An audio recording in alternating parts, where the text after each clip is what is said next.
Hello everyone. आज हम सब एक ऐसे सब्जेक्ट को लेके बात करने वाले हैं जिसका वेटेज आपके एग्जाम में बहुत ज़्यादा है।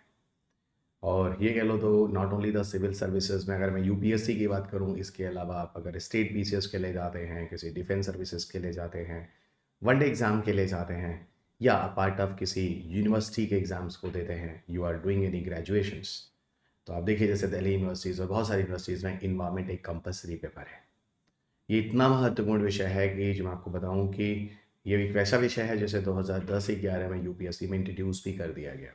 पहले इन्वायरमेंट यूपीएससी में कोई सब्जेक्ट नहीं हुआ करता था, वही ज्योग्राफी में या बायोलॉजी के अंदर पढ़ते थे। लेकिन मनमोहन सिंह की गवर्नमेंट उसमें इन्वायरमेंट को एक नए विषय के रूप में बनाया गया। ओके, और ये इन्वायरमेंट जो है आज काफ़ी महत्वपूर्ण हो गया है। कभी कभी ऐसा होता है कि आपके पेपर में 20-22 क्वेश्चन इन्वायरमेंट से दे दिए जाते हैं। और इन्वायरमेंट में कभी कोई चीज़ें बहुत ज़्यादा आप तरीके से नहीं कर पाते हैं, क्योंकि ये सब्जेक्ट जो है कुछ स्टैटिक भी है, कुछ डायनेमिक भी है। तो कैसे स्टैटिक और डायनेमिज्म्स को हम जोड़कर एक पूरी प्रिपरेशन करने वाले हैं, इस पूरे लेसन में आपके साथ बताने वाला हूँ। तो काफ़ी मज़ेदार वीडियो होने वाला है, और मैं डॉक्टर रवि गिरी आप सबका अनअकैडमी के प्लेटफॉर्म पे हार्दिक स्वागत करता हूँ। मेरी कुछ किताबें हैं जो मैकग्रा हिल से पब्लिश होती हैं, उनमें से एक बुक इन्वायरमेंट की भी है जिसका मैं ऑथर भी हूँ। इस समय इवन आपको बताऊँ तो इंडिया टुडे, जी न्यूज़, इन सब प्लेटफॉर्म पे जो टॉप मोस्ट सजेस्टेड बुक बोली गई हैं यूपीएससी सिविल सर्विसेज के लिए, उनमें टॉप 10 बुक्स में भी एक बुक है जो मेरी इन्वायरमेंट से पब्लिश होती है, वो मैं आपको बताऊँ, वो आपको पढ़ना आवश्यक है। इसके बारे में आपको लास्ट में बताऊँ। सो मेरा एक संस्था है दैट इज़ अ पूर्वांचल है इसके नाम से, जहाँ का मैं डायरेक्टर हूँ। आपको फेस टू फेस क्लासेस देता हूँ दिल्ली की टीम के द्वारा। पिछले 18-20 सालों से आपको लगातार पढ़ा रहा हूँ। और मेरी 2 पुस्तकें हैं जो आती हैं, दोनों मैकग्रा हिल से प्रकाशित होती हैं। One is a science and tech, second environment. ये इन्वायरमेंट की बुक जिसके बारे में आपसे बात भी कर रहा था, इसको लेकर मैं आपके साथ यहाँ जुड़ा हुआ। काफ़ी कुछ एनालिसिस आपको यहाँ करने वाला हूँ, और काफ़ी हद तक आपकी आँखें भी खुलने वाली हैं इस विषय को लेकर, तो मेरे साथ जुड़े रहें। उसके पहले मैं आपको बता दूं, मेरा टेलीग्राम चैनल जो आप स्क्रीन पे देख रहे हैं, t.me आप देख रहे हैं यूपीएससी अंडर उसका अकेडमी। यहाँ पर आपको मेरी सारे के सारे पीडीएफ मिल जाते हैं, और पीडीएफ के अतिरिक्त मेरे आपके लिंक्स भी, जो वीडियो लिंक्स होती हैं, वो भी मैं आपको यहाँ शेयर कर देता हूँ। मेरा अकेडमी प्रोफाइल unacademy.com, आप लिखा रवि पेगरी 2010। यहाँ पर आपको मेरी प्लस की क्लासेस और प्लस के अलावा आपको मेरी स्पेशल क्लासेस मिल जाती हैं। तो अकेडमी में जो मेरे कोर्सेज होते हैं उसको ज्वाइन करने के लिए आप मुझे प्लस पर ज्वाइन कर सकते हैं, रवि यूपीएससी कोड के साथ। इंडिया के बेस्ट एजुकेटर जो यूपीएससी सीएससी की तैयारी कराते हैं, इवन वो सब आपको अनअकैडमी पर लाइव लेसन लेते हुए मिल जाएंगे। तो आपके लिए एक अच्छा मौका है अनअकैडमी से जुड़कर अपनी तैयारी घर बैठकर करने की। 20% ऑफ प्लस 20 प्रिंटेड बुकलेट्स आपको दिए जा रहे हैं, जो भी अपडेटेड मटेरियल्स हमारी अनअकैडमी की तरफ से आपके लिए लाए गए हैं। यहाँ पूरा का पूरा मेंस, पीवाईक्यूज, माइंड मैप सबके साथ आपकी प्रिपरेशन आपको कराई जाती है। अनअकैडमी आपको 0% ईएमआई पर लोन फैसिलिटी भी देता है। अगर आप में से किसी को फाइनेंशियल प्रॉब्लम है तो उस केस में भी अनअकैडमी आपकी हेल्प करता है। तो आप लोन लेकर अनअकैडमी से अपनी प्रिपरेशन कर सकते हैं 0% ईएमआई पे। Why Unacademy is the best option. यहाँ आपको फ्लेक्सिबिलिटी मिल जाती है कोर्सेज के साथ, इवन ट्यूटर्स के साथ अनलिमिटेड व्यूज मिल जाते हैं, लाइव मेंटरशिप मिल जाती है। 170 प्लस टॉपर्स 2020-21 में अनअकैडमी से जुड़कर सफल हो चुके हैं। यूपीएससी से जीएस कॉम्बैट 31 जुलाई को ठीक 11 बजे इसे मिस ना करें। और यहाँ पर आपको बहुत सारे स्कॉलरशिप जीतने के मौके भी मिलेंगे। यहाँ पर 60 मिनट्स में आपको 50 क्वेश्चंस करने हैं 2023 की प्रिपरेशन के लिए। इस यूपीएससी से जीएस कॉम्बैट को जरूर ज्वाइन करें, और रवि यूपीएससी कोड को यूज़ करें इसे ज्वाइन करने के लिए। सो फाइनली हम बात करने वाले हैं exclusive programme for the UPSC prelims and mains examination for environment. तो सबसे पहले तो ये ज़रूरी होता है, जब आप किसी भी विषय की तैयारी करते हैं तो सबसे पहले आपको जानना होता है इस विषय का पाठ्यक्रम, यानी उसका सिलेबस। सिलेबस के बाद उसका इंपॉर्टेंस आपकी परीक्षा में कितना है। ओके, और आपकी परीक्षा में जो इंपॉर्टेंस होता है वो 2 जगह पर हो सकता है। तो पहला प्रीलिम्स और दूसरा मेंस। तो यहाँ पर आपको काफ़ी हद तक मैं प्रीलिम्स के बारे में बताऊंगा, क्योंकि प्रीलिम्स में आपके एग्जाम्स में इन्वायरमेंट का वेटेज ज़्यादा है। तो ऑन एन एवरेज अगर हम प्रीलिम्स में बात करें इन्वायरमेंट से क्वेश्चन कितने आ जाते हैं, तो आपको लगभग 15 क्वेश्चन ऑन एवरेज तो मिलते ही मिलते हैं। ओके, और आपको बताऊं तो आउट ऑफ 100 में से 15% क्वेश्चन आपके लिए बहुत इंपॉर्टेंट होता है। जैसा कि मैंने आपसे बार बार बोला है कि 15 के अराउंड आपको इन्वायरमेंट में मिल जाते हैं, 15% अराउंड आपको साइंस टेक में मिल जाता है। दोनों मिलाकर 30+ क्वेश्चन आपको हमेशा आपके एग्जाम्स में इन्हीं 2 विषयों से आ जाता है। और ये दोनों सब्जेक्ट में लेकर आपको लगातार पढ़ाता रहा हूँ, इन्हीं दोनों को लिखता रहा हूँ, इन्हीं की किताबें भी आती हैं जो आपको पढ़ने के लिए रिकमेंड भी की जाती हैं। अब मैं आपको लिए चलता हूँ इसकी एनालिसिस। अगर हम इन्वायरमेंट के क्वेश्चन पर एक बार नजर डालें, तो आप जानते हैं grand total number of question जो होते हैं वो 100 आते हैं। और अगर मैं आपको 2011 से लेकर 2022 की बात करूँ तो 21 से लेकर 22 तक कुल 12 साल के पेपर हो चुके हैं। इन 12 ईयर्स के पेपर में अगर हम एक एनालिसिस करें तो हमें क्या दिखता है? सबसे कम क्वेश्चन अगर मुझे किसी साल दिख रहा है इन्वायरमेंट से तो 9 है, दैट इज इन 2020। और सबसे ज़्यादा क्वेश्चन मुझे कहीं दिख रहा है तो 2021 में, जो कि 24 क्वेश्चन। वहीं देखिए आप तो 2022, 2020 यानी इन्वायरमेंट से क्वेश्चन बहुत आते हैं। ओके, और ये 20 क्वेश्चन किसी विषय से आना, दैट इज रियली गाइज, ये बताता है कि आपको इस विषय में बहुत ज़्यादा सीरियस होने की आवश्यकता है। तो इन्वायरमेंट को आप हल्के में ना लें, क्योंकि 20 क्वेश्चन का वेटेज तकरीबन आपके लिए बहुत महत्वपूर्ण है। तो ऑन एन एवरेज अगर देखें तो 15 क्वेश्चन आपके पेपर से तो इन्वायरमेंट से आ ही रहा है। इसलिए आप इन्वायरमेंट को हल्के में ना लें, इन्वायरमेंट को प्रॉपर तरीके से पढ़ें और इन्वायरमेंट को समझने की कोशिश करें। प्रॉब्लम क्या है कि आप पहले दिन से इन्वायरमेंट के फैक्ट और फिगर्स को रटना शुरू कर देते हैं। बिल्कुल नहीं। यूपीएससी में क्वेश्चन जो होते हैं वो कंसेप्चुअल होते हैं। चीज़ों की अगर आपको समझ होती है तभी आप प्रश्नों को कर पाएंगे। ओके, यहाँ थॉट्स होते हैं, यहाँ चीज़ों के स्टेटमेंट्स होते हैं और उसके लिए आपको अंडरस्टैंडिंग चाहिए। तो एक बात तो तय हो गई दोस्त कि आपको आपके पेपर में इन्वायरमेंट का वेटेज बहुत ज़्यादा है। और मैंने यहाँ 12 साल की एनालिसिस क्यों की है? क्योंकि यूपीएससी का नया पैटर्न जो प्रीलिम्स का आया है वो 2011 से ही आया है। तो कहने का सीधा का सीधा मतलब है कि इन्वायरमेंट का आपका वेटेज अच्छा खासा है। अगर हम आपके प्रीलिम्स के सिलेबस की बात करें तो प्रीलिम्स के सिलेबस में यूपीएससी ने दे रखा है general issues of environmental ecology. तो ठीक है, पर्यावरण पारिस्थितिकी से जुड़े हुए सामान्य मुद्दे। पर आप क्वेश्चन पेपर देखें तो कभी कोई ऐसा सामान्य मुद्दा टाइप का तो क्वेश्चन आता नहीं है। ठीक है, तो यहाँ पर सबसे बड़ा एक जो आपको प्रॉब्लम होने वाली है वो पाठ्यक्रम नहीं दिया हुआ है, यानी सिलेबस आपका नहीं दिया हुआ है, सिर्फ सब्जेक्ट के नाम लिखे गए हैं। और यहीं पर सबसे बड़ी प्रॉब्लम होती है कि इनमें से क्या काम का है, इरिलेवेंट, और कौन सा रिलेवेंट है। तो कौन सा काम का है और कौन सा बकवास है। क्योंकि वो प्रिपरेशन जहाँ पर आपको सिलेबस ही ना दिया हो वहाँ आप इन्वायरमेंट में बहुत कुछ पढ़ सकते हैं। लेकिन यहीं पर आपको समझने की ज़रूरत है, आपको सिर्फ और सिर्फ एक ही चीज़ अनुशासित करेगा और वह है पहले साल में यानी प्रीलिम्स के पूछे गए प्रश्न। सो प्रीलिम्स के प्रश्नों को हमेशा ध्यान दें। प्रीलिम्स के प्रश्नों को अगर आप ठीक से ध्यान नहीं देंगे तो आपके साथ धोखा हो जाएगा। क्योंकि यूपीएससी में सिलेबस तो प्रीलिम्स में दिया नहीं है, लेकिन यूपीएससी के क्वेश्चन को देखने के बाद आपको यूपीएससी की डिमांड समझ में आती है, जिसको हम कहते हैं आपके एग्जाम का स्टैंडर्ड क्या है। और एक बात और बता दूं, कभी भी हमेशा ध्यान रखेंगे, आपको अपने चॉइस के हिसाब से नहीं चलना है। आप ऐसे कई स्टूडेंट ऐसे हैं जिनको इतिहास पढ़ना अच्छा लगता है तो पूरे साल वो इतिहास ही पढ़ते रहते हैं। ज्योग्राफी पढ़ना अच्छा लगता है तो ज्योग्राफी ही पढ़ते हैं। साइंस विषय अच्छे लगते हैं तो साइंस ही पढ़ते हैं। इकोनॉमी अच्छी लगती है इकोनॉमी पढ़ते हैं। यूनिटी अच्छी लगती है तो यूनिटी पढ़ते हैं। गलत है।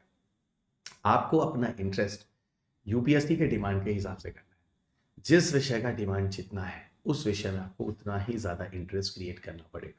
वही मैंने बोला कि हाँ, आपकी चॉइस नहीं चलेगी, यहाँ यूपीएससी की चॉइस चलेगी। इसीलिए मैंने आपको बोला कि सबसे पहले अगर आप इन्वायरमेंट की तैयारी या किसी भी सब्जेक्ट की तैयारी करते हैं तो आपको ये जानना चाहिए उस सब्जेक्ट का महत्व कितना है उसके प्रीलिम्स और मेंस के एग्जाम में, और उसके हिसाब से उसके अनुरूप ही आपको उस सब्जेक्ट में उतना महत्व देना होगा। तो एग्जैक्टली यहाँ पर आपको कितना महत्व देना होगा इन्वायरमेंट में, प्रीलिम्स के कैसे 15 क्वेश्चन के आसपास, 15 से 20 क्वेश्चन, 22 क्वेश्चन तक आपके पेपर में इन्वायरमेंट से आते हैं। और एक बात बताओ, एक ट्रेंड हुआ करता था, कभी ज्योग्राफी से क्वेश्चन बहुत आते थे, वो क्वेश्चंस बायोलॉजी से क्वेश्चन बहुत आते थे, वही ज्योग्राफी और बायोलॉजी के क्वेश्चन आज पूरी तरफ से इन्वायरमेंट की तरफ डाइवर्ट हो गए। तो थोड़ा सा ध्यान रखेंगे, इन्वायरमेंट को समझने की कोशिश करेंगे, क्योंकि environment is very important portion for all of you. Fine, environment is very very important portion for all of you, और आपके सिलेक्शंस में एक डिसीजन फैक्टर। आप रुकते भी हैं तो आजकल इन्वायरमेंट की वजह से ही रुकते हैं। ओके, और मैं आपको बार बार कहता हूँ कि environment is not so tough जितना आप लोगों ने इसको बना रखा है। इसे भी आप आसानी से कर सकते हैं। ओके, एक चीज़ और है इन्वायरमेंट के केसेस आपको बताऊँ, इन्वायरमेंट के केसेस में कोई एनसीईआरटी की बुक भी नहीं आती। अब ऐसे काफ़ी स्टूडेंट हैं जो 12th क्लास की बायोलॉजी की किताब आती है, साइंस की किताब आती है, उसमें पीछे लिखे 4 चैप्टर्स को पढ़कर और कहते हैं कि इससे इससे आपकी इन्वायरमेंट की तैयारी हो जाएगी। कभी नहीं होगी। उन 4 चैप्टर से जो आप एनसीईआरटी 12 की किताब पढ़ते हैं, लास्ट में जो इन्वायरमेंट इकोलॉजी वाला है, उससे आपको थोड़ी बेसिक समझ हो सकती है। प्रोड्यूसर क्या होता है, कंज्यूमर क्या होता है, डिकम्पोजर क्या होता है, पिरामिड क्या होते हैं, इस तरह की चीज़ें, एनर्जी क्या होती है, इस तरह की चीज़ों की आपको बेसिक क्लैरिटी हो सकती है। लेकिन जैसे मैं पूछूं क्या आप ग्लासगो जानते हैं, क्या आप कानकुन कन्वेंशन जानते हैं, क्या आप कार्टागोना प्रोटोकॉल जानते हैं, क्या आप ट्रैफिक जानते हैं, क्या आप convention of migratory species CMS जानते हैं, तो इन चीज़ों के लिए आपके क्वेश्चन मार्क बन जाते हैं, क्वेश्चन मार्क बन जाते हैं, क्योंकि ये चीज़ें आपको कभी एनसीईआरटी नहीं लिखती है। एनसीईआरटी एबीसीडी के लिए हो सकती है, इन्वायरमेंट के लिए, लेकिन एनसीईआरटी कंप्लीट नहीं है। तो एक चीज़ ये भी है आपके लिए, अगर आपको इन्वायरमेंट, जैसे कभी भी अक्सर जब आप कोई भी सब्जेक्ट स्टार्ट करते हैं तो ये कहा जाता है देखिए सब्जेक्ट का एनसीईआरटी स्टार्ट कीजिए, पर इन्वायरमेंट में ये चीज़ आपके साथ नहीं है। इन्वायरमेंट में कोई इस तरह का प्रॉपर एनसीईआरटी की कोई ऐसी किताब नहीं है। तो यहाँ पर आपको बहुत ही सावधान तरीके से चलना होगा। और दूसरी चीज़, आपका सिलेबस भी नहीं है। सिलेबस में सिर्फ आपके टॉपिक्स के भी नाम नहीं लिखे हैं, सिर्फ उन्होंने विषय का नाम लिखा है। तो यहाँ पर सिर्फ और सिर्फ एक ही सोल्यूशन, जब आपको फिर बोलूंगा, सिर्फ और सिर्फ क्वेश्चन पेपर ही आपको हेल्प करने वाला है। ओके, क्वेश्चन पेपर को इतनी बार देखिए, जहन में उतार लीजिए कि वो चीज़ें याद हो जाए। ओके, और आगे आपको लिए चलता हूँ। अब देखिए, अगर हम इन्वायरमेंट में बात करें तो इन्वायरमेंट का मैंने एक सिलेबस आपको बनाया है जिसको आप प्रीलिम्स और मेंस दोनों के लिए फॉलो कर सकते हैं।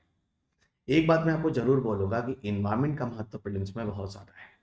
मेंस में अगर ऑन एन एवरेज 20 क्वेश्चन आते हैं तो आपके पेपर में इन्वायरमेंट से 1 या 2 क्वेश्चन आता है।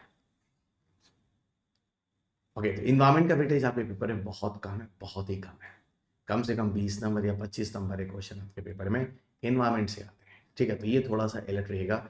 इन्वायरमेंट का वेटेज मेंस में कम, लेकिन वहीं पर जब आप प्रीलिम्स की बात करते हैं, इन्वायरमेंट का महत्व सबसे ज़्यादा होता है। इन्वायरमेंट को टोटल मैंने आप देखिए कितने यूनिट से बांट रखा है। Basic concept of ecology related concepts, जलवायु परिवर्तन, उससे जुड़े जो पैरामीटर्स होते हैं, इंटरनेशनल कॉन्फ्रेंसेस और समिट्स जो होती हैं, इसके अलावा different regulatory bodies, laws and acts जो होते हैं, इन्वायरमेंटल इम्पैक्ट असेसमेंट, पॉल्यूशन और solid waste management, biomes, natural vegetation and frosting region of India, इसके अलावा biodiversity, wild life conservation, species recovery programme और मिसलेनियस टॉपिक। यानी पूरे के पूरे इन्वायरमेंट में आपको कुल 9 टॉपिक्स पढ़ने होंगे, यानी 9 यूनिट्स पढ़ने होंगे। और इन 9 यूनिट्स के बाद आप एक चीज़ ध्यान दीजिएगा, इसके बाद अगर आप यूपीएससी के किसी भी क्वेश्चन पेपर को लगाते हैं, again I suggest to all of you 2011 से लेकर 2022 तक। क्यों? क्योंकि नया पैटर्न प्रीलिम्स का 2011 से आया है। यानी आपके पास कुल 12 साल के पेपर है, ये समझने के लिए यूपीएससी क्या चाहता है। सिलेबस ना होने के बावजूद भी क्वेश्चन पेपर के एनालिसिस से आपको काफ़ी हद तक चीज़ें समझ में आ जाती हैं। अब बेसिक कंसेप्ट ऑफ इकोलॉजी में बहुत चीज़ें आती हैं भाई। इंट्रोडक्शन में इकोलॉजी किसे कहते हैं, इकोसिस्टम किसे कहते हैं, इसके ब्रांचेस कौन कौन से होते हैं, आर्टिकोलॉजी क्या होती है, सेनिकोलॉजी क्या होती है, हैबिटेट एंड नीचर्स क्या होते हैं, ये सारे के सारे टॉपिक आपको इंट्रोडक्टरी पार्ट में मिल जाते हैं। ओके, इसके अलावा अगर आप जाते हैं इकोलॉजिकल फैक्टर्स में, जैसे यहाँ पर आपको इंट्रैक्शन मिल जाते हैं ऑर्गेनिजम्स के, जिसमें आप म्यूचुअलिज्म इस तरह की बातें करते हैं, बैटिक फैक्टर्स, एबैटिक फैक्टर्स। ओके, ये सारी चीज़ें आती हैं। प्लांट और एनिमल के अडॉप्टेशन देखिए आपके पेपर में बार बार आ रहे हैं। कभी कह रहा है भाई इनमें से कौन सा एनिमल है जिसमें हाइबरनेशन होता है, कौन पाइक्लोथर्मा एनिमल्स है। प्लांट्स में कहता है इनमें से कौन से फीचर्स है जो कि जीरोफिटिक प्लांट्स के कैरेक्टरिस्टिक्स हो सकते हैं, उनमें कौन कौन से एडॉप्टेशंस पाए जाते हैं। ठीक है, ये क्वेश्चन आपके पेपर में 2-2 3-3 बार पूछा गया है। पॉपुलेशन इकोलॉजी में पॉपुलेशन डेंसिटी क्या होती है, इवन ग्रोथ कर्व क्या होता है, सर्वाइवशिप कर्व क्या होता है। कम्युनिटी इकोलॉजी में भाई सक्सेशंस क्या होते हैं, इस तरह की चीज़ें। आप कम्युनिटी डेवलपमेंट क्या होता है। इकोसिस्टम में आप जाइए तो यहाँ आपको पूरा का पूरा फूड चेन मिल जाता है, फूड वेब मिल जाता है, इकोसिस्टम की डाइवर्सिटी मिल जाती है। ओके, इसके अलावा आप इकोसिस्टम के स्टैब्लिशमेंट देख सकते हैं। इसके अलावा आप इकोसिस्टम के अलावा हो चाहते हैं, इसी में आपको डिफरेंट तरह की गैसेस साइकिल मिल जाती है, कार्बन साइकिल, नाइट्रोजन साइकिल और फास्फोरस साइकिल। ये 3 ही साइकिल हैं जो आपको पढ़ने होते हैं। आपके पेपर में फास्फोरस से भी क्वेश्चन आ गया 2020-21 में, नाइट्रोजन से क्वेश्चन 2 बार आ चुका है, कार्बन पे क्वेश्चन 2 से 3 बार आ चुका है, और ये हमेशा क्वेश्चन जो पूछते हैं वो कार्बन सोर्स और कार्बन सिंक पर ही पूछते हैं। कार्बन सोर्स क्या है, कार्बन सिंक क्या है, या फिर नाइट्रोजन सोर्स क्या है, नाइट्रोजन सिंक क्या है ना। सोर्स का मतलब जहाँ से ये चीज़ें एमिट होकर बाहर आती है, और सिंक का मतलब जहाँ बाहर से होकर इन पौधों के अंदर या जीवों के अंदर अंदर आ जाती है। मतलब ये पूरा का पूरा टॉपिक, इवन आपको बताऊं तो 2021 वगैरह के आसपास तो इस टॉपिक से क्वेश्चन बहुत ज़्यादा रहे। दिखाता हूँ मैं आपको। यार देखिए, यहाँ मैंने एक एनालिसिस की है जहाँ मैंने आपको समझाने की कोशिश की है कि देखिए 2021 के पेपर में 6 क्वेश्चन आपके पेपर है बेसिक्स ऑफ इकोलॉजी और इससे रिलेटेड इश्यूज से आया है। जो टॉपिक मैं आपको ब्रीफ करके समझाने की कोशिश कर रहा था, मैंने जो आपको 11 टॉपिक दिखाए हैं ना, ये सारे के सारे 11 टॉपिक स्क्रीन पे देख सकते हैं, और इन टॉपिक्स का कितना कितना वेटेज आप इसमें दिए गए चार्ट के हिसाब से आप कंसीडर कर सकते हैं।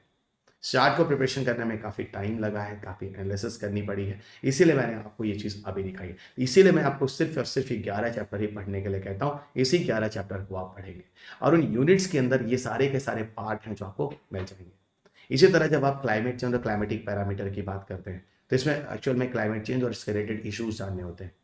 ओके, नेचुरल रीजंस क्या हैं क्लाइमेट चेंज के, एंथ्रोपोजेनिक कॉजेस कौन से हैं क्लाइमेट चेंज के, इसके अलावा global warming, global cooling, global dimming, इस तरह की चीज़ें पढ़नी होती है, एसी रेन पढ़ना होता है। क्लाइमेटिक पैरामीटर्स में जाते हैं आप, कार्बन फुटप्रिंटिंग की बात करते हैं, इसके अलावा कार्बन टैक्स की बात करते हैं, कार्बन ऑफसेटिंग की बात करते हैं। ओके, ये सारी के सारी चीज़ें आपके इसके अंदर आ जाती हैं। इसके अलावा अगर आप देखें तो क्लाइमेटिक पैरामीटर्स में आप जैसे यहीं पर आपको कार्बन सिक्वेस्ट्रेशन के बारे में बता दिया जाता है। ये सारी के सारी चीज़ें आपके क्लाइमेटिक पैरामीटर्स में आपको यहाँ मिल जाती हैं। ओके, तो ये रहा यूनिट नंबर 2। वहीं जब यूनिट नंबर 3 जाते हैं, it is the toughest part, जो कि इन्वायरमेंट का सबसे सबसे ज़्यादा टफेस्ट पार्ट बोला जाता है। कम से कम 50 प्लस कन्वेंशन है जो मैंने अपनी मैकग्रा हिल के बुक में दे रखा है। Those publish in the English, Hindi and English both. Okay, separate medium में दोनों अलग आती है। ये इंटरनेशनल कॉन्फ्रेंस और समिट को आप देखो, यहाँ पर आपको बहुत चीज़ें मिलती हैं। जैसे आपको अभी सुना होगा चैंपियंस ऑफ द अर्थ है, वो इसी में आता है जो यूएनईपी लेकर आया है, United Nation environment programme. Stockholm convention क्या होता है, इसके अलावा आपको अर्थ समिट क्या होती है, उसके अंदर के टोटल 5 डॉक्यूमेंट्स कौन कौन से आते हैं, बाद में एक जोड़ा गया यूएनसीसीडी क्या है, United nation convention on climate change, ये डिजर्टिफिकेशन। इसके अलावा आपको यूएनएफएफसी किया है, यूएनएफएफसी है ना, UNFFC united nation framework convention on climate change, UNFCCC है ना, united nation framework convention on climate change. इसके अलावा क्योटो का क्या कॉन्सेप्ट है, मॉन्ट्रियल प्रोटोकॉल में भाई क्या क्या चीज़ें आती है, किगाली अमेंडमेंट्स क्या होता है, ओके, ये मिनिमाटा कन्वेंशंस क्या होते हैं, ट्रैफिक क्या होता है। मतलब ये भरा हुआ है दोस्त, ये इतना टफेस्ट टॉपिक माना जाता है, ज़्यादातर स्टूडेंट्स इन टॉपिक्स को करते ही नहीं है। और यहाँ तक लोग बोल देते हैं कि भाई ये क्वेश्चन जो है ना, जो इंडियन फॉरेस्ट सर्विस वाले ऑप्शन वाले जो बच्चे आते हैं वो अपने करते हैं। ऐसे बिल्कुल गलत है, क्योंकि आपका पेपर एक ही होता, मेरिट एक ही बनती है। सो आप यहाँ पर इस चैप्टर को भी नहीं सोच सकते। और सबसे बड़ी चीज़ क्या है, जहाँ पे जो रिसोर्सेज और चीज़ें लिखी गई हैं ना, रैंडम लिखी गई हैं। आप इन सारे कन्वेंशंस को कहीं ना कहीं देखे तो एक दूसरे के साथ जुड़े हुए हैं, लेकिन आपको इनको जोड़ने में बड़ी दिक्कत होती है, बहुत ज़्यादा। अब committee of science and technology किससे जुड़ा हुआ है, अभी पूछा जाए तो आप में से काफ़ी बच्चों को कंफ्यूजन हो जाएगा। जो बायोकार्बन फंड होता है वो किसके अंदर लाया जाता है, आप में से काफ़ी लोगों को। रेडिनेस फंड जो होता है वो क्या होता है। तो इस तरह की चीज़ों को समझने के लिए आपको एक प्रॉपर स्ट्रैटेजी चाहिए। एक प्रॉपर स्ट्रैटेजी होता क्या है, आप जब किसी विषय को पढ़ते हैं ना, तो ये पढ़ लिया, ये पढ़ लिया, ये पढ़ लिया, ये पढ़ लिया, ये पढ़ लिया, कोई ऑर्डर नहीं होता कि ये पढ़ा, फिर ये पढ़ा, फिर ये पढ़ा, फिर ये पढ़ा, इसके ये पार्ट रहे, फिर इन पार्ट से पार्ट्स हुए, फिर ये एक स्ट्रैटेजी इस तरीके से बनती है। इसीलिए आपको इन्वायरमेंट के इन चैप्टर्स में, कुछ चैप्टर्स में रैंडमनेस ज़्यादा होने से यहाँ पर आपको कंसेप्ट बनाने में दिक्कत होती है। ओके, लेकिन आपको मैंने बता दिया इस टॉपिक का महत्व कितना ज़्यादा है, सबसे ज़्यादा डायनेमिक है और सबसे ज़्यादा टफेस्ट पार्ट भी बोला जाता है। इसके अतिरिक्त जब हम यूनिट नंबर 4 पर आते हैं, यूनिट नंबर 4 में आपके बहुत सारे रेगुलेटरी बॉडीज़ हैं। जैसे इंडिया के जो रेगुलेटरी बॉडीज़ हैं कौन कौन से हैं, तो आप सब जानते हैं भाई, ठीक है। इंडिया की सबसे लीडिंग मिनिस्ट्री जो इन्वायरमेंट के लिए है वो MOEF-NCC है, ministry of environment, forest and climate change. Okay, इस तरह की मिनिस्ट्री है जो पूरा का पूरा इन्वायरमेंटल प्रोटेक्शन के लिए काम करती है। इसके अतिरिक्त आपको देखिए तो डिफरेंट तरह के लॉज वगैरह जो भारत में लाए गए हैं। ओके, जैसे आपको प्लास्टिक इरेडिकेशन प्रोग्राम है, इन्वायरमेंटल प्रोटेक्शन एजेंसी है, ठीक है, जैसे शेड्यूल क्लास ट्राइब वाला एक्ट है। ये सारे के सारे लॉज एंड एक्ट जो भारत में लाए गए हैं ना, वो सारे के सारे लॉज हर एक ही जगह पे आपको रखकर मैंने बता दिया है। आपको बताऊं, 2 साल पहले इस लॉ और एक्ट्स पे अकेले 6 क्वेश्चन यूपीएससी ने बनाया है, अकेला और अकेला 6 क्वेश्चन बनाया है।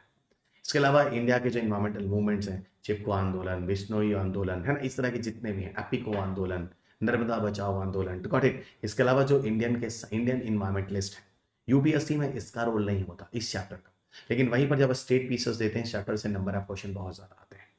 इन्वायरमेंटल इंपैक्ट असेसमेंट आज तक सिर्फ और सिर्फ ये क्वेश्चन आपके मुख्य परीक्षा में पूछा गया है। प्रीलिम्स में एक भी क्वेश्चन अभी तक नहीं पूछे गए हैं इन्वायरमेंटल इंपैक्ट असेसमेंट से। और ऐसे भी एक क्वेश्चन आपके मेंस परीक्षा के लिए, that is the most and most important topic, इसे ध्यान रखिएगा। वहीं अगला टॉपिक है pollution and solid waste management. बहुत ही अच्छा टॉपिक है, इसमें मेंस से भी क्वेश्चन पूछे गए हैं और प्रीलिम्स में भी कुछ क्वेश्चन पूछे गए। लेकिन पोल्यूशन में आप देखिए प्रॉब्लम क्या है, आप सोचते हैं कि एयर पोल्यूशन आएगा, वाटर पोल्यूशन आएगा, नहीं दोस्त, वो जमाना गया। वो स्टील पोल्यूशन देता है, वो मरकरी पोल्यूशन देता है, वो बेंजीन पोल्यूशन देता है, वो पूछता है क्या लिपस्टिक में लेड होता है क्या, वो ऐसे क्वेश्चन पूछता है। ओके, वो थर्मल पोल्यूशन पूछता है, वो थर्मल पोल्यूशन पूछता है। यानी आज का जो नई जनरेशन है ना, वो इस तरह के क्वेश्चंस दी जा रही हैं, इस तरह की चीजें आ रही हैं। वो निकल आइए, वो वायु प्रदूषण और जल प्रदूषण से निकल आइए। इसका मतलब सीधी सीधी बात है, आपने अभी तक पेपर नहीं देखा। सॉलिड वेस्ट डिस्पोजल देखिए, आपके पेपर में 2018 के आसपास मुख्य परीक्षा में प्रश्न आ रहा है। वेस्ट मैनेजमेंट के लिए कौन कौन से तरीके हैं, क्या है, पैरालिसिस हो सकती है, इंसिनरेशन हो सकता है, ये सारे के सारे टॉपिक्स आपको यहाँ पे बताइए, ये मेंस के पेपर में भी क्वेश्चन पूछे गए हैं। वहीं अगला टॉपिक जो है पूरी तरह से वो ज्योग्राफी है, जिसको हम ज्योग्राफी ना करके फाइटो ज्योग्राफी करें तो ज्यादा अच्छा है। यानी प्लांट्स को ज्योग्राफी के साथ पढ़ना है, और सिर्फ प्लांट ही नहीं, जू जियोग्राफी भी आती है, यानी एनिमल्स के भी डिस्ट्रीब्यूशन पर बात करनी है। इसमें दुनिया का बायोम क्या है, बायोग्राफिकल जोन भारत का क्या है, नेचुरल वेजिटेशन भारत का क्या है, भारत का फोरेस्टिक रीजन क्या है, ये सारी की सारी चीज़ें इसके अंदर लाई जाती हैं। साथ ही साथ अगला हम बात करते हैं यूनिट 8 में आते हैं। यूनिट 8 में आपको पूरी की पूरी जैव विविधता, वाइल्ड लाइफ कंजर्वेशन, संरक्षण क्या है, जो जो स्पीसीज रिकवरी प्रोग्राम IDWH जो स्कीम है ना, इस पे हर साल 2 से 3 क्वेश्चन जरूर आते हैं। अब तो पहले तो 16-17 स्पीसीज थे, अब इसमें 20+ स्पीसीज हैं जिनके कंजर्वेशन के लिए है ना हमारे भारत में प्रयास चल रहा है। इनमें से बहुत सारे जानवर हैं, प्लांट्स, एनिमल्स हैं जो खत्म हो रहे हैं। और आपके पेपर में पता है जो जो कैटेगरी आती है वो या तो क्रिटिकली एंडेंजर्ड की आती है, ओके, और या तो एंडेंजर्ड की आती है, और एक और जिसको हम कहते हैं वर्नेबल। लेकिन क्रिटिकली एंडेंजर्ड और एंडेंजर्ड पर ही क्वेश्चन पूछा जाता है, और उसमें से भी कोई पूछे कि सर क्या याद करें, तो हम बोले कि भाई क्रिटिकल का याद करो, और क्रिटिकल एंडेंजर्ड में भी आप स्पेशली मैमल्स को याद करो। ये जो चीज़ें हैं ना, ये सब बुक्स में दी हुई है जो मैं आपको बता। वहीं पर यूनिट 9 की बात करें, यूनिट 9 में बहुत सारे मिसलेनियस टॉपिक है, जैसे मिसलेनियस टॉपिक में आपको पर्माकल्चर मिल जाएगा, कोरल ब्लीचिंग मिल जाएगी, ओके, इस तरह के क्वेश्चन मिल जाएंगे, जेनोबायोटिक्स मिल जाएगा, इस तरह के क्वेश्चन आपको मिसलेनियस टॉपिक में मिल जाते हैं। ओके एवरीवन, तो ये आपके जैसे एंडोसल्फान वगैरह के इश्यूज हैं वो मैंने यहाँ पे डाल दिए हैं, है ना, ये सारा का सारा टॉपिक आपको मिसलेनियस में कवर करता है। तो कुल मिला के मैंने आपको इन सारे 9 यूनिट्स के थ्रू क्या किया है, इन 9 यूनिट्स के थ्रू मैंने आपको सारे के सारे कंसेप्ट को समझा दिया है कि आपके पेपर में किस जगह से क्या क्या क्वेश्चन आते हैं, उनका छोटा सा एक सार आपको दे दिया है। अब याद रखिएगा, इन्वायरमेंट को भी एज ए सब्जेक्ट बनाइएगा, क्योंकि यहाँ नंबर ऑफ क्वेश्चन बहुत ज़्यादा होते हैं, इसको हल्के में मत लीजिएगा। वहीं दूसरी तरफ अगर हम एनालिसिस करें, जो मैंने अभी आपको दिखाया, आप खुद देख सकते हैं, यहाँ पर मैं आपको एक एक अगला एक टॉपिक है लास्ट, जिसको मैंने कहा लिस्ट है। जैसे कभी वो नेशनल पार्क, कभी सेंचुरीज, कभी बायोस्फीयर रिजर्व, कभी कोरल रीफ्स, कभी मैंग्रोव्स, इनके लोकेशंस पूछ देता है। ओके, तो वो लिस्ट है कौन कौन सी है, तो वो मैंने एक लास्ट में एक अलग ही चैप्टर बना रखा है। इवन बुक में भी मैंने लिस्ट की एक अलग से ही पूरा एक लिस्ट की ग्रुप एक चैप्टर ही बना रखा है। देखिए, अगर आप किसी भी सब्जेक्ट की बात करें, जैसे चैप्टर की बात करें basis of ecology and related issues, यहाँ देखिए 2021 में नंबर ऑफ क्वेश्चन ज़्यादा आता है। Climate change and climatic parameter की बात करें तो यहाँ आपको देखिए 3 क्वेश्चन सबसे ज़्यादा दिख रहा है, 2022 में सबसे ज़्यादा आता है। अगर आप इंटरनेशनल कॉन्फ्रेंस और समिट की बात करें, यहाँ देखिए 2016 में तो गंद मचा है, 11 क्वेश्चन ज़्यादा आता है। मैं क्यों घेर रहा हूँ थोड़ी देर बाद आपको बताता हूँ। डिफरेंट रेगुलेटरी बॉडीज वगैरह से बोला ना, एक्ट वैक्ट से क्वेश्चन बहुत है, 2-3 साल पहले, ये देखिए 5 क्वेश्चन आता है। इन्वायरमेंटल इम्पैक्ट असेसमेंट आपको समझ में आ रहा है सर, एक भी क्वेश्चन प्रीलिम्स में नहीं आता, आप एनालिसिस कीजिए बच्चों, बहुत ज़्यादा ज़रूरी है। पॉल्यूशन और सॉलिड वेस्ट मैनेजमेंट में देखिए 2021 में 5 क्वेश्चन आता है, वहीं 22 में एक भी क्वेश्चन नहीं है, जहाँ खाली है वहाँ एक भी क्वेश्चन नहीं है, ध्यान रखिएगा, यहाँ एक भी क्वेश्चन नहीं आता है, ठीक है। और देखिएगा बायोमास नेचुरल वेजिटेशन की बात करें, ये देखिए यहाँ पर 3 क्वेश्चन आया है, सबसे ज़्यादा 3 क्वेश्चन पूरी सीरीज में दिख रहा है। वहीं अगर मैं बायोडाइवर्सिटी वाइल्ड लाइफ कंजर्वेशन की बात करूँ, सबसे ज़्यादा क्वेश्चन 6 दिख रहा है, और मिसलेनियस टॉपिक की बात करूँ तो सबसे ज़्यादा क्वेश्चन मुझे 2 दिख रहा है सबसे नीचे 2022 में। और अगर लिस्ट की बात करूं तो आप देख सकते हैं 2019 में 3 है, 2017 में 3 है, 2013 में 3 है। मैंने वही सर्किल किया है जो नंबर ऑफ क्वेश्चन सबसे ज़्यादा है। आप मुझे बताइए क्या कोई ऐसा टॉपिक है जिससे हर साल नंबर ऑफ क्वेश्चन बार बार आते हैं, तो इस इंफॉर्मेशन आपको मिलता है, नहीं सर, किसी साल यूनिट 1 से क्वेश्चन ज़्यादा है, किसी साल यूनिट 2 से क्वेश्चन ज़्यादा है, किसी साल यूनिट 3 से क्वेश्चन है, किसी साल यूनिट 4 से है, किसी साल यूनिट 6 से है, किसी साल यूनिट 7 से, किसी यूनिट 8 है। यानी हम किसी भी चैप्टर को हल्के में नहीं ले सकते हैं। कुछ नहीं पता अगली बार किस टॉपिक से कितने क्वेश्चन आने वाले हैं, तो आप में से कोई भी स्टूडेंट्स रिस्क नहीं ले सकता है, आपको प्रिपरेशन में पूरी ही पढ़नी पड़ेगी। ये वही कहावत हो गई जैसे कि हनुमान जी को पता नहीं है संजीवनी बूटी कहाँ है, तो हनुमान जी क्या करते हैं, पूरा का पूरा पहाड़ जितनी उनकी कैपेसिटी हो सकती है उतना उठा कर लाते हैं। एग्जैक्टली यूपीएससी में भी अब तो ये तय हो चुका है कि क्वेश्चन यहाँ यहाँ इन एरिया से इतने इतने आते हैं, ठीक है। तो अब हमें कोशिश करनी इन एरियाज को कवर करने के लिए एक अच्छा खासा सिलेबस यानी पाठ्यक्रम को एक बहुत ही सुसंगठित, सुव्यवस्थित और क्रमबद्ध तरीके से डिजाइन किया जाए, उनको पढ़ा जाए, इन चैप्टर्स के अंदर हेडिंग्स और हेडिंग्स को मिलाकर इनको समझने की कोशिश की जाए। तो मैंने आपको काफी हद तक इन विषय के बारे में समझाने की कोशिश की है, कम से कम टाइम में ज्यादा से ज्यादा। यहीं पर अगर हम मेंस एग्जामिनेशन की बात करें तो मेंस के पेपर में भी आपका जो सिलेबस दिया है उसमें भी कोई बहुत ज़्यादा डिफाइन नहीं है। सिर्फ और सिर्फ टॉपिक्स के नाम इन्होंने दे दिए, जैसे कंजर्वेशन पढ़िए, जैसे इन्वायरमेंटल पोल्यूशन पढ़िए, इंटीग्रेशन पढ़िए, इन्वायरमेंटल इम्पैक्ट असेसमेंट पढ़िए, इससे ज़्यादा कुछ भी नहीं दिया है। ओके, तो इन्हीं टॉपिक्स को सिर्फ और सिर्फ मेंस के पेपर में इन्होंने मेंशन किया है। लेकिन फिर मैं कहूँगा इन टॉपिक्स के अंदर ही बहुत सारे सब टॉपिक्स होते हैं। ठीक है, अब जैसे आपके पेपर में क्वेश्चन पूछ रहा है 2 साल पहले कैरिंग कैपेसिटी को लेकर, अब बताइए कैरिंग कैपेसिटी को लेकर अगर वो क्वेश्चन पूछता है तो कैरिंग कैपेसिटी तो ना कंजर्वेशन में हम लोग पढ़ते हैं, ना इन्वायरमेंटल पोल्यूशन और डिग्रेडेशन में, और ना तो इन्वायरमेंटल इम्पैक्ट असेसमेंट, ये हम पढ़ते हैं पारिस्थितिकी वाले चैप्टर में, इकोलॉजी में, यूनिट 1 में। तो उस हिसाब से तो सिलेबस में क्या है, सिलेबस के हिसाब से तो ये क्वेश्चन आना ही नहीं चाहिए। लेकिन इसीलिए मैं आपको कहता हूँ प्लीज क्वेश्चन पेपर देखिए, आंख खोल देती है क्वेश्चन पेपर्स, समझने का ढंग हो जाता है, आपकी प्रिपरेशंस किस तरीके से है ये समझ में आ जाता है। तो ये चीज़ हमेशा ध्यान रखिएगा। ओके, ये वो बुक है जो मैं आप सबको रिकमेंड करूंगा, इस बुक को आप जरूर पढ़िएगा। ये बुक मैंने खुद लिखी है और आज यही इसी बुक के बारे में आपको बता रहा था, जी न्यूज़। इसके अलावा जो इंडिया टाइम्स है, ये सारी के सारी जो इस समय जो आपके जो लिस्ट हैं, टॉप लिस्ट वगैरह जो किताबों के दिए जा रहे हैं, उनमें इन बुक को दिया जा रहा है। इनसे क्वेश्चंस बहुत ज़्यादा लगातार फंस रहे हैं और ये क्वेश्चंस और यही टॉपिक्स को लेकर मैं आपको अनअकैडमी में भी आपको पूरे के पूरे सिलेबस को कवर कर देता हूँ। इन्हीं के साथ स्टैटिक करंट अफेयर्स को सब कुछ कवर करता हूँ। ये बुक सेकेंड एडिशन में इंग्लिश में आ रही है और थर्ड एडिशन में हिंदी में, दोनों में सेम कंटेंट है। इंग्लिश की बुक क्योंकि बाद में आनी शुरू हुई है, इस क्लास का एडिशन पीछे चल रहा है। हिंदी की बुक आगे आगे पहले आ गई थी, इस क्लास का एडिशन आगे का चल रहा है। दोनों बुक में कंटेंट सेम है। ये बुक आप पढ़ेंगे तो फिर आपको क्या क्या पढ़ना है मैं आपको बताऊँ। इन्वायरमेंट डे केस में एनसीईआरटी के लिए अगर आप बहुत ज़्यादा ज़बरदस्ती पढ़ना ही चाहते हैं तो चले जाइए 12 की एनसीईआरटी के वो 4 चैप्टर जो लास्ट में है इन्वायरमेंट से जुड़े हैं, इकोलॉजी से, उसको पढ़े। फिर मैं कहूँगा उससे आपका कुछ होने वाला है नहीं, क्योंकि जो स्टैंडर्ड यूपीएससी का है वो आप उससे नहीं कर पाएंगे। और इस बुक में क्या है, यहाँ आपको जीरो से लेकर पूरा स्टैंडर्ड चीज़ों को लिखा गया है। तो ये बुक मैं आपको रिकमेंड करता हूँ। ओके, इसे जरूर पढ़िएगा, इसमें आपको अच्छे खासे क्वेश्चन मिलने वाले हैं। इसके अतिरिक्त मुझे ज्वाइन करने के लिए, मुझे सुनने के लिए, मेरे करंट अपडेट्स के लिए आप मुझे मेरे पीडीएफ के लिए टेलीग्राम चैनल पर हमेशा फॉलो करते रहें। यहाँ पर आपको मेरे पीडीएफ मिल जाते हैं और पीडीएफ के साथ मेरी आपको प्लस की सारी जो वीडियो लिंक्स होती हैं वो भी आपको यहाँ पर दे देता हूँ। अनअकैडमी पे मेरा जो प्रोफाइल unacademy.com/Revipegri2010 पर है, यहाँ पर आपको मेरे सारे के सारे प्लस की क्लासेस मिल जाती हैं और इसके अतिरिक्त आपको मेरी स्पेशल की क्लासेस भी मिल जाती हैं। रवि यूपीएससी मेरा कोड है, जब भी आप मुझे ज्वाइन करते हैं रवि यूपीएससी कोड को जरूर यूज करें। Legend wisdom series road to elevation है, जहां 20 जुलाई को आप सबके लिए 20 जुलाई से ये चीज़ प्रारंभ की गई है। यहाँ पर डिफरेंट डायमेंशंस को लेकर हमारे जो टॉप मोस्ट एजुकेटर्स होते हैं वो आपके साथ जुड़ते हैं, अलग अलग डायमेंशंस पे आपके साथ आपकी पर्सनालिटी डेवलपमेंट, आपके आंसर राइटिंग में आपकी हेल्प की जाती है। इसे मिस ना करें, जितनी भी जल्दी से इनरोल कर और इसे जरूर फॉलो करें।